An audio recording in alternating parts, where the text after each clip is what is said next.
There's no one at the airport today. I just figured out the horrifying reason why. Why? I got here a few hours early, like I always do. You never know with these security lines, right? Sometimes they can take ages. But I walked into the terminal, lugging my duffel bag on my shoulder, and there was no one here. Where is everyone? I mean, there are cars in the parking lots. It's true, I didn't park far enough away that I needed a shuttle. I was able to find a decent spot in the nearest uncovered lot. 10-minute walk. Not bad. Not bad at all. Though, I'm not sure I'll remember my spot when I return. The numbers next to the spaces looked odd. I took a picture to help me remember, but I couldn't read the digit. I still can't. I look at the picture and see nothing more than a blur. Of course, I'll sort it out. It shouldn't be too much trouble. Still, I walked into the terminal, right, and no one was here. Not a soul. The screens were on. I can see all the departure times. The delayed flights. On time. Early. It's all there. I've just got my carry-on, so don't have any luggage to check. Which is nice. Faster, you know? One less line. Well, there isn't a line, though. There's no one at all. And I suppose I couldn't check any luggage anyway, right? There's no one to take it, weigh it, snap a tag on it and bag it. Odd. But it was nice to speed right through security. I didn't even have to remove my shoes or belt or laptop or food or empty my pockets. I even snuck my full water bottle through. I have to admit, it gave me a little thrill. I just walked right through the body scanner without even stopping. Can you imagine that? If someone was watching the cameras, they must have been so irritated. But no one came out to stop me. And do you know what I did when I got through security? I stopped by the airline cafe and grabbed a pre-made, wrapped bagel sandwich. No one was there. Not a soul. Another jolt of excitement. Is it really shoplifting if no one's around to collect my money? But don't worry, I wasn't greedy. I could have stuffed my bag full of pre-made sandwiches but only grabbed the one. I think that's fair, right? I'll leave the rest for others to grab. There will be others, right? There have to be passengers on my plane besides me. And the pilots. And flight attendants. Not a soul. My steps echoed across the tiles as I walked to my gate. All the lights are on. The shops are stocked. I even saw one of those rolling trash cans sitting outside one of the restrooms. Maybe I should go in? Surely the janitor's around today. I could hear someone humming. There I was, standing outside the bathroom, and I could hear a reverberant sing-songy tune. A man, I think. A gruff voice. Dum dum dum dum dum. Dum dum da dum dum. Over and over. What could he be doing? Goosebumps on my neck. I should leave. Yes, I don't think I should go in there right now. There shouldn't be anyone here, right? Why is someone here? I rushed away, walking to my gate. Head down. Moving along. Someone else's steps. Humming. Behind me. Why? Why would he be following me? Should I be scared? No, of course not. This is the airport. There are always crowds. He's just going to his gate and it happens to be in the same direction as mine. Even so, it made me nervous. I stopped, turned around, saw him. And, he was just a regular-looking man. Middle-aged, a little overweight, receding hairline, glasses, a Patagonia quarter-zip and chinos. He stopped humming, smiled at me, and then started running towards me with his arms outstretched, smile still splattered across his face. I dropped my bag, ran past my gate. I found a place to hide, a maintenance hall, but I can hear him, walking around, humming while I type this. What should I do? Should I go back out? Confront him? I'm going to miss my flight if I stay here, and I can't miss it. It's the only way I can get home. Can someone please help me? Please, just come down to the airport. I need a little help. No one else is here and I really need to go home. All I want is to go home. Part 2. I didn't leave the airport. I'm not sure why some of you suggested this. Where would I go? I can't even remember where my car is or if my car is. And, more importantly, I need to go home. I have to fly. Don't you understand? What else would I do? Walk? I can't walk where I'm going. But the man in the Patagonia quarter zip, I managed to slip him for now. I'm not sure what his issue is. Maybe it's a psychotic break? Maybe he's been here too long? Was he excited to see me? I don't know. It didn't look like excitement in his eyes when he lunged towards me. They were empty. Hollow. He was staring right through me. I still hear him, though. He's here.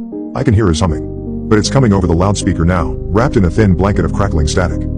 Dum da dum dum dum. Dum da dum da dum dum. Over and over again. It's all I can hear. What if I miss a flight announcement? What if my flight is delayed? His incessant humming is beginning to grate. I feel anxious. Some of you suggested this might be a dream, but that seems silly. I mean, it's true that my vision has that bit of fuzziness around the edges and, oddly, I can't make out any numbers. When I look at the flight information screen I can clearly see the various arrivals and departures, but the flight numbers and times are a blur. Squinting doesn't help. This is a problem. What gate am I at? Still, I pinched myself. I splashed water on my face. I looked in the mirror in the bathroom, slipping in after I was sure the man in the Patagonia quarter zip was gone, and saw myself. I must be awake. I know this isn't a dream. So, I've taken to wandering around the terminal. Not a soul. Not a soul at all, except for that humming over the loudspeaker. I imagine I'll see someone eventually. A flight will arrive, the passengers will disembark, and then everything will be back to normal. But I'm still nervous about the status of my own flight. Nothing a phone call can't fix. My airline's customer service department will get me sorted. Dial tone. Dial tone. Ah, there it is, some smooth, jazzy music. Not bad. Thank you for calling Garbled Airlines. Your satisfaction is important to us. This call may be monitored for quality control purposes. One moment please. Hello. Someone answered, their voice is distant, drifting off. Yes, hi, I'm just trying to check on the status of my flight too. Oh, yes. It's right on time. Well, wait, I didn't tell you. Oh, you can look it up based on my phone number? Yes, it's right on time. Could you tell me the exact boarding time? It's right on time. Don't you worry. Right. On. Time. Okay, yes, I understand, but what time is that, exactly? Ba-dum-da-dum-dum-dum. Ba-dum-da-dum-da-dum. It was him.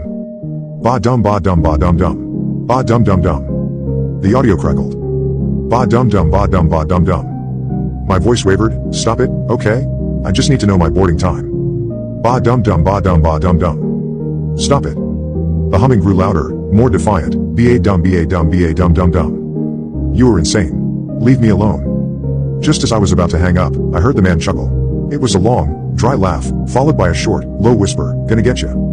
Click. Shaking. Nervous. But I didn't have much time to react. A plane had just arrived. Gate 11. Perfect timing. I think this might even be my flight. The rest of the airfield is completely deserted. I don't even see those little carts that the workers drive around in. Nothing but fractured cement as far as I can see. And the sky's a little odd today. It's quite overcast. And orange. Like the sun is illuminating the clouds from behind. A woman. I didn't see where she came from, but there she was, standing behind the desk by gate 11, diligently tapping away at a screen. I ran up to her just as the humming resumed over the loudspeaker. "Excuse me, is this the flight too? Home?" She smiled at me with a perfectly crisp row of veneers. "Of course. You're right on time. Please, this way." She gestured to the open vestibule door. Oddly enough, she followed me through the door, humming slowly as we walked along the boarding bridge. It was long. The red and gold patterned rug seemed to stretch on forever. Why were there so many turns? At various points, I looked back over my shoulder and was greeted by the attendant's smiling visage. "This way, please. You're right on time." She was walking quickly, gesturing out in front of us, down the winding bridge. I felt queasy walking, as though the passageway was twisting and stretching beneath my feet. At one point, we turned yet another corner onto a long straightaway. At the end, I could finally see the thick airplane door. Despite seeming so far away, we appeared to close the gap in a matter of steps. The attendant quickly ushered me inside. "Enjoy your flight. You're right on time. You'll be home soon." I walked into an empty plane. Completely deserted. I opened my mouth, turning to address the woman, but she had already closed the door. I shrugged. Well, I made it, didn't I? Might as well sit down and wait for takeoff. So I walked a few aisles back and made myself comfortable near a window seat. I leaned down to look outside. The sky still looked strange, like the clouds were about to burst into an inferno. And it was oddly quiet. All I could hear was the steady hissing of the air jets above each seat. I leaned back, finally able to relax. But just as I was putting my headphones in, I heard it. From maybe a few rows behind me. Ba-dum ba-dum ba-dum. Ba-da-dum ba-da-dum-dum. The humming. The man in the Patagonia quarter zip. He was here too. I felt the plane jerk back, pulling away from the terminal. Ba-dum ba-dum ba-dum. Ba-da-dum ba-da-dum-da-dum-dum. I just want to go home. Can you help me get there?